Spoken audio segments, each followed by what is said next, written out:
ಇಲ್ಲಿ ಇವತ್ತು ತ್ರಿಗುಣಾತ್ಮಕವಾದಂಥ ಭಗವಂತನನ್ನು ಕಂಡ ಅನುಭವ. ಬಹಳ ಅನುಭವಿಯಾಗಿದ್ದ ಸಿದ್ದೇಶ್ವರ ಸ್ವಾಮೀಜಿಯವರು ನಡೆದಾಡುವ ಜ್ಞಾನಕೋಶ, ಅದೇ ರೀತಿಯಾಗಿ ನಿಂತು ನಮ್ಮೆಲ್ಲ ಜ್ಞಾನವನ್ನು ಪ್ರಸಾರ ಮಾಡುವ ಕೋಶವಾಗಿ ಇವತ್ತು ಶ್ರೀಶೈಲದ ಜಗದ್ಗುರುಗಳು ಇಲ್ಲಿದ್ದಾರೆ. ಹರಿಹರಪುರ ಮಠದ ವಿಷ್ಣು ಸ್ವರೂಪರಾದವರು, ಶಿವಸ್ವರೂಪರಾದ ಕೈಲಾಸದ ಮತ್ತು ಹರಿಹರಪುರ ಮಠದ ಸ್ವಾಮೀಜಿಯವರು ಇಲ್ಲಿದ್ದಾರೆ. ತುಂಬ ಸಂತೋಷ ಆಗಿದೆ. ನಾವು ಇವರನ್ನು ನೋಡಲಿಕ್ಕೆ ಬಂದದ್ದು ಮತ್ತು ಇಲ್ಲಿರುವ ಮಲ್ಲಿಕಾರ್ಜುನ ಭ್ರಮರಾಂಬೆಯನ್ನು ನೋಡಲಿಕ್ಕೆ ಬಂದದ್ದು. ನೀವು ಇದ್ದೀರಿ. ನಿಮ್ಮನ್ನೆಲ್ಲ ನೋಡಿದಾಗ ಎಷ್ಟು ಆನಂದ ಆಯಿತು ಅಂದ್ರೆ, ಶ್ರೀಶೈಲದ ಜಗದ್ಗುರುಗಳು ಒಂದು 15 ವರ್ಷ ಮೊದಲು ನಮ್ಮನ್ನು ಕರೆಸಿದ್ರು. ಆಮೇಲೆ ನಮ್ಮನ್ನು ಕರೆಸಿದ್ದೇ ಇಲ್ಲ. ಇವತ್ತು ಮತ್ತೆ ಕರೆಸಿದ್ದಾರೆ. ತುಂಬಾ ಆನಂದ ಆಗಿದೆ. ಅದು ಯುಗಾದಿ ಹಬ್ಬದ 2 ದಿನ ಮೊದಲು ಕರೆಸಿದ್ದಾರೆ. ಅದು ತೆಲುಗು ಭಾಷೆಯಲ್ಲಿ. ತುಂಬಾ ಹೆದರಿಕೆ, ತೆಲುಗು ಹೇಗೆ ಮಾತಾಡೋದಪ್ಪ ಅಂತ. ತೆಲುಗು ವಸ್ತುಂದಿ, ಬೋಟಿನ ಚಪ್ಪಲು ಅಂತೆಲ್ಲ ಹೇಳ್ತಾರೆ. ಯಾವುದು ಗೊತ್ತಾಗೋದಿಲ್ಲ ನಮಗೆ. ಆದ್ರೆ ನನ್ನಯ್ಯನ ಹೆಸರು ಕೇಳಿದ್ದೇವೆ, ವಿಜಯನಗರದ ಹೆಸರು ಕೇಳಿದ್ದೇವೆ, ಕಾಕತೀಯರ ಹೆಸರು ಕೇಳಿದ್ದೇವೆ, ರಾಷ್ಟ್ರಕೂಟರ ಹೆಸರು ಕೇಳಿದ್ದೇವೆ, ಶಿವಾಜಿಯ ಹೆಸರು ಕೇಳಿದ್ದೇವೆ. ಈ ರಾಷ್ಟ್ರಕೂಟರು ಮತ್ತು ಗಂಗರು ಇವರಿಗೆಲ್ಲ ಜೈನರಿಗೂ ಶೈವರಿಗೂ ದೊಡ್ಡ ಸಂಬಂಧ ಇದೆ. ಅದು ಮತ್ತೆ 2020ರಲ್ಲಿ ಈ ರೀತಿಯಾಗಿ ತೋರಿ ಬಂದಿದೆ.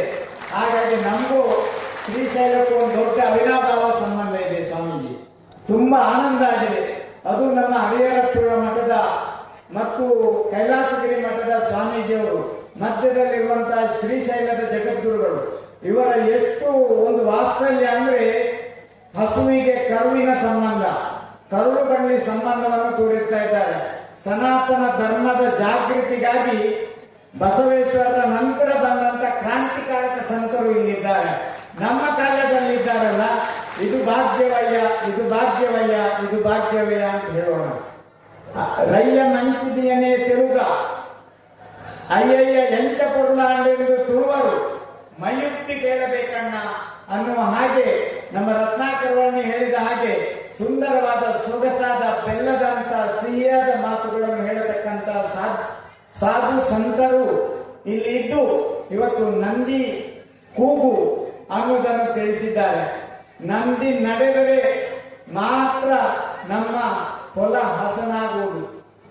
ಹೊಲ ಹಸನಾದ್ರೆ ನಾವು ರೊಟ್ಟಿ ತಿನ್ಬಹುದು, ಜೋಳದ ರೊಟ್ಟಿ, ಅಕ್ಕಿ ರೊಟ್ಟಿ, ರಾಗಿ ರೊಟ್ಟಿ. ಅದು ನಂದಿ ಇಲ್ಲ ಅಂದ್ರೆ, ಅದು ಕೂಗದಿದ್ರೆ ನಮ್ದು ಏನೂ ಇಲ್ಲ. ಹಾಗಾಗಿ 33 ಕೋಟಿ ದೇವತೆಗಳು ಒಂದು ಹಸುವಿನಲ್ಲಿ ಇದೆ ಅಂತ ಹೇಳ್ತಾರೆ. ಈಗ ಹಸುವಿಗೆ ಹೆಚ್ಚಿನ ಸ್ಥಾನ ಎಲ್ಲರೂ ಕೊಡ್ತಾರೆ, ನಂದಿಗೆ ಯಾರು ಕೊಟ್ಟದ್ದೇ ಇಲ್ಲ. ಆ ನಂದಿಗೆ ಕೊಟ್ಟಂತ ಒಂದು ದೊಡ್ಡ ಶ್ರೇಯಸ್ಸು ಅದು ನಮ್ಮ ಶ್ರೀಶೈಲದ ಜಗದ್ಗುರುಗಳಿಗೆ ಮತ್ತು ನಿಮ್ಗೆಲ್ಲರಿಗೂ ಇದೆ ಅಂತ ಹೇಳಿ ಭಾವಿಸ್ತೇನೆ. ಹಾಗಾಗಿ ಕೈಲಾಸದಲ್ಲಿ ಒಂದು ಋಷಿಗಳೇ ನಂದಿಯಾಗಿ ಶಿವ ಅವತಾರ ಮಾಡುವಂತಹ ಕಥೆಯನ್ನು ನಾವು ಕೇಳಿದ್ದೇವೆ.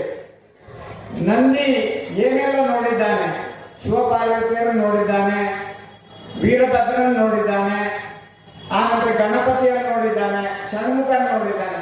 ಎಲ್ಲರಿಗಿಂತ ದೊಡೂತಿ ಶರೀರ ಯಾರ್ದಪ್ಪ ಅಂತ ಕೇಳಿದ್ರೆ ಗಣಪತಿಗಿಂತಲೂ ಸ್ವಲ್ಪ ದಪ್ಪ ಇರುವುದು ಯಾರಂದ್ರೆ ಅದು ನಂದಿ. ನಂದಿಗೆ ಒಂದು ಕೋಡಿದೆ. ಇಲ್ಲಿ ಗೊರಸಿನ ಹಾಗೆ ಕೆಲಸ ಶ್ರೀಶೈಲ ಸ್ವಾಮೀಜಿಯವರು ಮಾಡಿದ್ರೆ ಕೋಡಿ ಶೃಂಗ ಅನ್ನೋ ಹಾಗೆ ಈ ನಂದಿ ಕೂಗು ಇವತ್ತಾಗಿದೆ. ಇವತ್ತು ನಿಜವಾದ ಶೃಂಗ, ನಿಜವಾದ ಕೊಂಬು, ನಿಜವಾದ ಶೈಲ ಅದು ಇವತ್ತು ನಂದಿಯ ಕೂಗು. ಸ್ವಲ್ಪ ಜನ ಇದ್ರು ಅದ್ಭುತವಾದ ಜನ ಸಾಗರ ಇಲ್ಲಿ ತುಂಬಿದೆ. ಮಲ್ಲಿಕಾರ್ಜುನ ದೇವರ ಹೆಸರಿನಲ್ಲಿ ಇಲ್ಲಿ ವೃಕ್ಷಗಳು, ಇಲ್ಲಿ ಎಲ್ಲ ಬಯಲು ಎಲ್ಲ ಆಲಯ ಆಗಿದೆ. ಇಲ್ಲಿ ದೇಹವೇ ದೇಗುಲ, ಕೈಯೇ ಕಾಲೇ ಕಂಬ ಅನ್ನುವ ಹಾಗೆ ಬಸವೇಶ್ವರ ಹೇಳಿದ ಹಾಗೆ ಸ್ಥಿರ ನನ್ನ ಹೊನ್ನ ಕಲಸ ಅಂತ ಹೇಳುವಾಗೆ ಬಯಲಿನಲ್ಲಿ ತೀರ್ಥಯಾತ್ರೆ ಮಾಡುವಂತಹ ಜಾಗ ಇದ್ರೆ ಅದು ಶ್ರೀಶೈಲ. ಇಲ್ಲಿ ಬಂದರೆ ಪ್ರಕೃತಿಯಲ್ಲಿ ಇರಬಹುದು. ಇಲ್ಲಿ ಯಾವುದು ಹೆಚ್ಚು RCC ಬಿಲ್ಡಿಂಗ್ ನೋಡ್ಲಿಲ್ಲ. ನಮ್ಗೆ ಸ್ವಾಮೀಜಿಯವರು ಕರ್ಕೊಂಡು ಹೋದ್ರು ಒಂದು ಕಡೆ. ಅಲ್ಲಿ ನೋಡಿದ್ರೆ ಹೆಂಗಿತ್ತು ಹಿಂದಿನ ಕಾಲದಲ್ಲಿ ಅದೇ ರೀತಿ ಈಗಿನ ಕಾಲದಲ್ಲೂ ಇದೆ. ಇದು ಶ್ರೀಶೈಲದ ಮಲ್ಲಿಕಾರ್ಜುನ ಮಹಿಮೆ. ಇಲ್ಲಿ RTC ಕಟ್ಟೆ ಬೇರೆಯವರ ಹೆಸರಿನಲ್ಲಿ ಇಲ್ಲ ಅಂತೆ, ದೇವರ ಹೆಸರಿನಲ್ಲೇ ಇದೆ ಅಂತ ಹೇಳಿದ್ರು. ಈ ನಂದಿ ಎಂತ ಒಂದು ಶ್ರೇಷ್ಠ ಶಕ್ತಿ ಕ್ಷೇತ್ರಪಾಲ ಇದ್ದಾನೆ. ಅದೇ ರೀತಿ ವೃಷಭ ನಮ್ಮಲ್ಲಿ ತೀರ್ಥಂಕರಾಗಿದ್ದಾರೆ. ನಾವು ನಂದಿಯನ್ನು ವೃಷಭ ತೀರ್ಥಂಕರ ಅಂತ ಪೂಜಿಸ್ತೇವೆ. ನೀವು ನಂದಿಯನ್ನು ಕ್ಷೇತ್ರಪಾಲ ಅಂತ ಪೂಜಿಸ್ತೀರಿ. ಶಿವನ ಕೈಲಾಸಗಿರಿ ಲಿಂಗಾಯತರಿಗೆ, ಶಿವಶರಣರಿಗೆ, ಶೈವರಿಗೆ ಅತ್ಯಂತ ಪವಿತ್ರ ಸ್ಥಾನ, ಹರಿಹರರಿಗೂ ಪವಿತ್ರ ಸ್ಥಾನ, ಅದೇ ರೀತಿ ಜೈನರಿಗೂ ಪವಿತ್ರ ಸ್ಥಾನ. ನಾವೆಲ್ಲ ಒಂದೇ, ನಾವೆಲ್ಲ ಸನಾತನ ಧರ್ಮದವರು ಅಂತ ಹೇಳುವುದೇ ಅದು ನಮಗೆ ಕೈಲಾಸಗಿರಿ. ಬಂಧುಗಳೇ, ಅಂತ ಒಂದು ಸರ್ವ ಸಂಬಂಧವನ್ನು ತಿಳಿಸ್ತಕ್ಕಂಥ ಸನಾತನ ಧರ್ಮದ ಏಕತೆಗಾಗಿ ನಮ್ಮ ಸಿದ್ದೇಶ್ವರ ಸ್ವಾಮೀಜಿಯವರು ಏನು ಕೆಲಸವನ್ನು ಮಾಡ್ತಾ ಇದ್ರು, ಸುತ್ತೂರು ಸ್ವಾಮೀಜಿಯವರು ಅದನ್ನೇ ಶ್ರೀಶೈಲ ಸ್ವಾಮೀಜಿಯವರು ಮಾಡ್ತಾ ಇದ್ದಾರೆ. ಅದನ್ನೇ ಈಗಿನ ವರ್ತಮಾನದಲ್ಲಿ ನಮ್ಮ ಹರಿಹರದ ಸ್ವಾಮೀಜಿಯವರು ಮತ್ತು ಕೈಲಾಸಗಿರಿ ಸ್ವಾಮೀಜಿಯವರು ಸೇರಿ ಮಾಡ್ತಾ ಇದ್ದಾರಲ್ಲ.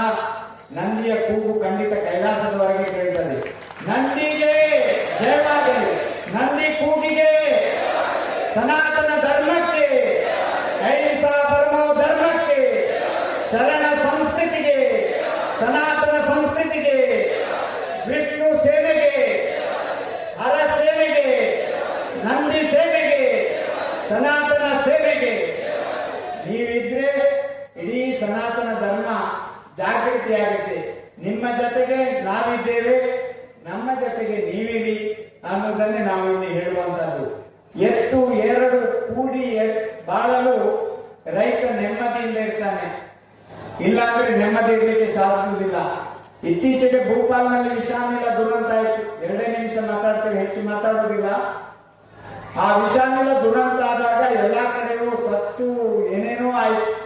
ಆದರೆ ಯಾರು ಆ ವಿಷಾನಿಲ ಆದಾಗ ತಮ್ಮ ಒಳಗಿದ್ದಂತ ಕರ್ನಾಟಕದಿಂದ ಹೋದಂತ ಒಬ್ಬ ವ್ಯಕ್ತಿ ಇಲ್ಲಿಯ ಬೆರಣಿಯನ್ನು ತಟ್ಟಿ ಹೋಮಕುಂಡದಲ್ಲಿ ಅಗ್ನಿ ಆಹುತಿ ಮಾಡುವಾಗ ಸಮಿದಾವತಿ, ಲವಂಗಾವತಿ, ಅನ್ನಾವತಿ ಹೇಳಿ ನಮ್ಮ ಭಗವಂತನ ಹೆಸರು ಹೇಳಿಕೊಂಡು ಹೋಮಕ್ಕೆ ಹವನ ಹಾಕಿದ್ರು.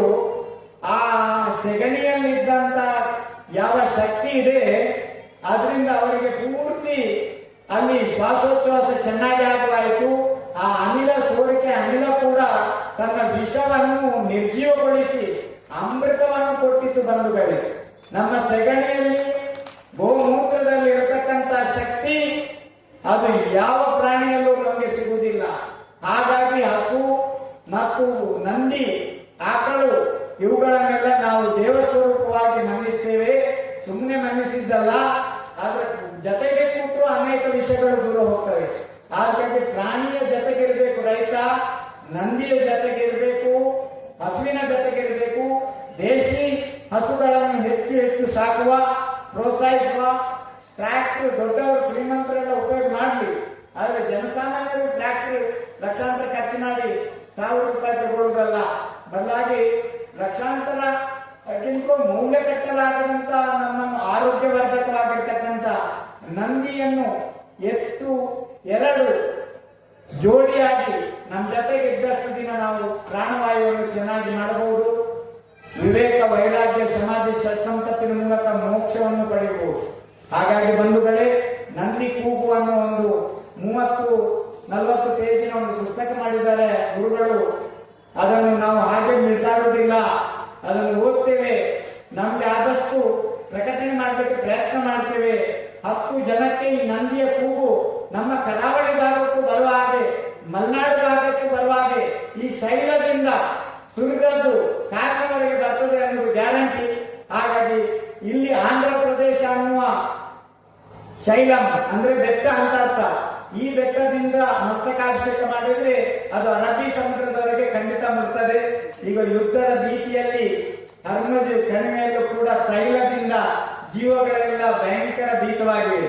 ಹಾಗಾಗಿ ಇಲ್ಲಿ ಸುರಿದ ಹಾಲು, ಶಿವನ ಪಾದದಿಂದ ಸುರಿದ ಹಾಲು ಅಲ್ಲಿವರೆಗೂ ತಲುಪಲಿ, ಯುದ್ಧ ಭೀತಿ ದೂರ ಹೋಗ್ಲಿ, ಭಾರತ ನೆಮ್ಮದಿಯಿಂದ ಬಾಳುವ ಹಾಗೆ ಆಗಲಿ, ಜಗತ್ತಿಗೆ ನಂದಿ ಕೂಗಿನ ಒಳ್ಳೆಯ ಸಂದೇಶ ಎಲ್ಲ ಕಡೆ ಪಸರಿಸಲಿ ಅಂತ ಭಗವಂತನಲ್ಲಿ ಪ್ರಾರ್ಥಿಸಿ, ಎಲ್ಲ ಸಂತರ ಪೂಜ್ಯರ ಪ್ರೀತಿಯ ಅಮೃತದ ವಾಣಿಗಳನ್ನು ಕೇಳಿ ನಿಮ್ಮ ಮನೆಗೆ ತಗೊಂಡೋಗಿ. ಯುಗಾದಿ ಈ ವರ್ಷದ ಯುಗಾದಿಯಷ್ಟು ಸಿಹಿ, ಈ ವರ್ಷ ಯುಗಾದಿಯ ಕೈಯನ್ನು ಮರೆಯತಕ್ಕಂತ ಸಿಹಿ ಎಂದೂ ಕೂಡ ಸಿಗ್ಲಿಕ್ಕಿಲ್ಲ. 2026ರ ಶ್ರೀಶೈಲಂನ ಯುಗಾದಿಯ ಬೆಲ್ಲ, ಬೇವು ಹಂಚಿಕೊಳ್ಳಿಕ್ಕೆ ಜಗದ್ಗುರುಗಳೇ ಇಲ್ಲಿ ಉಪಸ್ಥಿತರಿದ್ದಾರೆ. ಅವರ ಯಾವಾಗಲೂ ನಮಗೆ ಇಂಥ ಸಿಹಿಯ ಮುತ್ತಿನಂತ ಮಾತುಗಳು ಅನುಗ್ರಹಗಳು, ಪ್ರೀತಿ, ಬಾಂಧವ್ಯಗಳನ್ನು ಕಟ್ಟಿ ನಮ್ಮ ಸನಾತನ ಧರ್ಮವನ್ನು ಉಳಿಸಿ ಬೆಳೆಸಲಿ ಅನ್ನೋ ಪ್ರಾರ್ಥನೆಯನ್ನು ಮಾಡ್ತಾ ಎಲ್ಲ ಪೂಜ್ಯರಿಗೂ ವಿನಯಾಂಜಲಿಯನ್ನು ಮಾಡ್ತಾ ನಮ್ಮ ಎರಡು ಮಾತುಗಳಿಗೆ ಶಾಂತಿಯನ್ನು ಕೊಡ್ತೇವೆ. ಓಂ ಶಾಂತಿ ಶಾಂತಿ ಶಾಂತಿ.